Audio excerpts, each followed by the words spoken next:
तो दोस्तों काफ़ी समय से आप ये देख रहे होंगे कि भारत अपने सबसे नए दोस्त फ्रांस के साथ में लगातार डिफेंस डील कर रहा है। आप बात चाहे हवाई रक्षा की कर लीजिए या फिर समुद्र में परमाणु पनडुब्बियों की, भारत फ्रांस के साथ में एक के बाद एक नई नई डील करके पूरी दुनिया को हैरान कर रहा है। 36 की संख्या में भारत ने फ्रांस से राफेल विमान खरीदे हैं और उसके बाद में इन राफेल विमानों की ताकत को देखते हुए भारतीय नेवी के लिए 26 मरीन राफेल की डील पक्की कर चुका है। और जिस तरह से भारत फ्रांस डिफेंस डील को लेकर आगे बढ़ रहे हैं, उसे देखकर अब ये लग रहा है कि भारत फ्रांस का आने वाला सबसे खतरनाक विमान यानी सुपर राफेल F5 भी खरीद सकता है। इसको लेकर लगातार पॉजिटिव खबरें सामने आ रही हैं।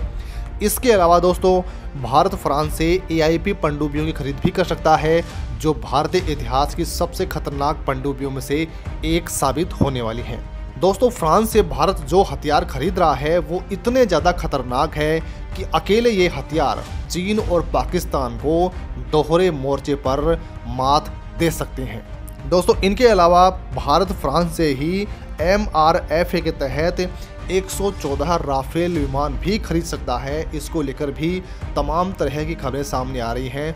और इनके अलावा भी दोस्तों अनेक ऐसे डिफेंस इक्विपमेंट हैं, डिफेंस उपकरण हैं, डिफेंस हथियार हैं जिन्हें खरीदने के लिए भारत फ्रांस के साथ में लगातार बातचीत कर रहा है। और इन्हीं खबरों के बीच में आज एक ऐसी खबर सामने आई है जिसे देखकर पूरी दुनिया हैरान है, क्योंकि फ्रांस ने भारत को एक ऐसा हथियार दिखाया है जो यकीन मानिए अकेला चीन और पाकिस्तान को पूरी तरह से बर्बाद कर सकता है।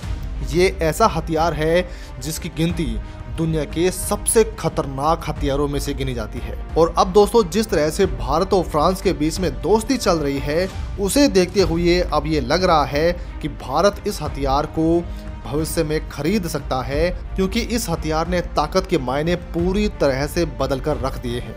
यूँ मानकर चलिए कि चीन जहां अपनी नौसेना के दम पर पूरी दुनिया को जीतने का दम भरता है, फ्रांस का ये नया हथियार चीन की पूरी इस नौसेना को जल में समा सकता है।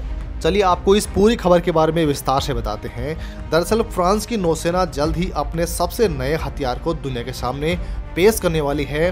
और फ्रांस ये सब उस समय कर रहा है जब भारत की डील फ्रांस के साथ में चल रही है। इस हथियार को इलेक्ट्रोमैग्नेटिक रेलगन कहते हैं। आगे बढ़ने से पहले हम आपको ये बता दें कि इलेक्ट्रोमैग्नेटिक रेलगन नाम के इस हथियार को भारत खुद अपनी तकनीक के साथ भी डेवलप कर रहा है। और अब भारत क्योंकि फ्रांस की तकनीक को खरीद रहा है, इसे देखते हुए भारत इस हथियार को भी खरीद सकता है। इसे French German research institute of Saint Louis और डिफेंस इनोवेशन एजेंसी ने मिलकर तैयार किया है। यह दुनिया के सबसे खतरनाक हथियारों में से एक माना जा रहा है। यह एक भविष्य का हथियार होने वाला है। इसमें किसी गोले बारूद की जरूरत नहीं होगी। इलेक्ट्रोमैग्नेटिक ताकत से स्टील या धातु के गोले निकलते हैं जो अपने निशाने को बुरी तरह से बर्बाद कर सकते हैं। रेलगन आम तोपों से बिल्कुल अलग है। आम तोप के बैरल यानी नली से बारूदी आग से पैदा होने वाले दबाव की वजह से गोला निकलता है। रेलगन में बारूद की जगह इलेक्ट्रिसिटी और चुंबकीय शक्ति का इस्तेमाल होता है, बारूद का नहीं होता है। इन दोनों शक्तियों के मिलने और प्रतिक्रिया करने से गोला हाइपरसोनिक रफ्तार से दुश्मन पर आग बरसाते हुए गिरता है। रेलगन पारंपरिक तोपों की तुलना में बहुत ज़्यादा सेफ है। बारूद का उपयोग नहीं होने पर इसमें वजन नहीं के बराबर होता है।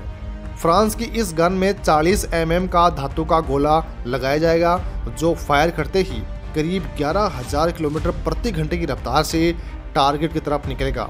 यानी एक हाइपरसोनिक मिसाइल की तरह ही ये नया हथियार दुश्मन को बर्बाद कर देगा, यानी 1 सेकंड में 3 किलोमीटर। असल में यह स्टील की गोलियां हैं जिनका वजन 320 ग्राम का होता है। इस गन को एक बार चलाने पर 20 मेगा जूल्स की ऊर्जा बाहर निकलती है। आपको यहाँ पर यह बता दें कि अमेरिका ने रेलगन प्रोजेक्ट को बंद कर दिया है।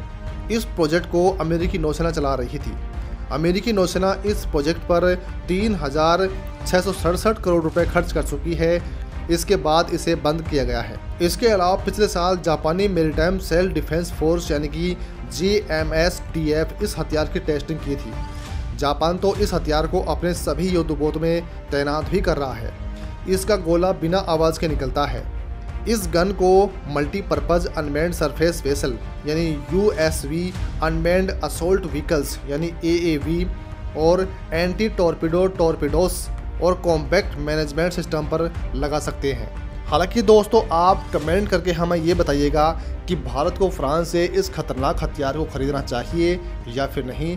जो भी आपके विचार हों कमेंट में लिखकर हमें ज़रूर बताइएगा। साथ ही भारत और फ्रांस की इस दोस्ती के लिए वीडियो पर एक लाइक ज़रूर कीजिएगा।